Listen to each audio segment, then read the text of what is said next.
Day 3 on the way to the moon. This is About Space Today's special report, and I'm David Denault.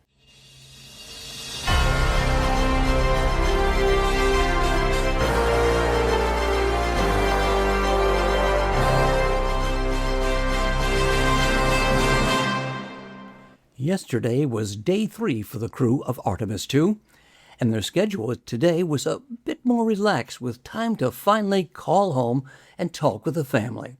And during the media status briefing today, NASA officials praised the performance of the Orion spacecraft and canceled the OTC, or a correction burn. The astronauts will also have time today to enjoy the view and snap some pictures. During the mission briefing status, the Monday fly around the moon was among the topics of interest. You know, there are millions of Americans, unlike people in this room, who are just catching up with the fact that there's a moonshot going on this week. Who knew? So I want to just sort of scoot ahead to Monday's milestone, the lunar flyby. Why does it matter? What do you hope to get out of it? So it matters because, the whole point is to go back to the moon. The whole point of this mission is a campaign to get back to the moon. And the being able to see with human eyes the lunar surface is a huge milestone, right? And that just articulates the point, that we're going back to the moon. We're going to stay there, right? And so this is the first step towards that. We'll obviously build upon that. We'll get eyes on the moon, kind of map it out, and then continue to go back and in force. Yeah, I think maybe I'll go next. I think for us, I'll just touch or follow on what Judd said, which is the building blocks. We're building a transportation system. And to have a reliable and robust transportation system, you need to test flight the transportation system. And I think that's really important. We've demonstrated on Artemis I with uncrewed capability. We've added a very important aspect of it, which is the crewed capability. And that crewed capability enables us to really understand how, when we have people in the cabin, how the systems operate and the adjustments we need to make. You hear a lot of these kinds of things that over the loop, minor adjustments we need to do. Certainly engineering expertise and the design we put in has a certain understanding. But until you put people in the mix and you operate it and really understand what you need to do to operate in this kind of environment, you don't get that until you're in that environment. So I think that's really important. Hi, Bill Harwood with CBS News. This is a question I get asked a lot, and I realize that it depends on who you ask how it gets answered. But, given all the Apollo missions, the satellites that we've had around the moon at much lower altitudes than these guys are going to be at, the question I get is, what do human eyes really bring to this? Even if they've got nice cameras in their hands, they're a long way from the surface. 4,000 miles.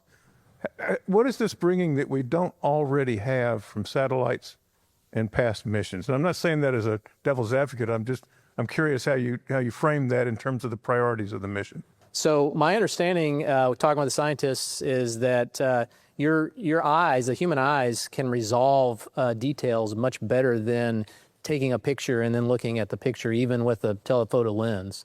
And so that observation that the scientists are looking for is really what's key, even from as far as away as you mentioned, 4,000 miles.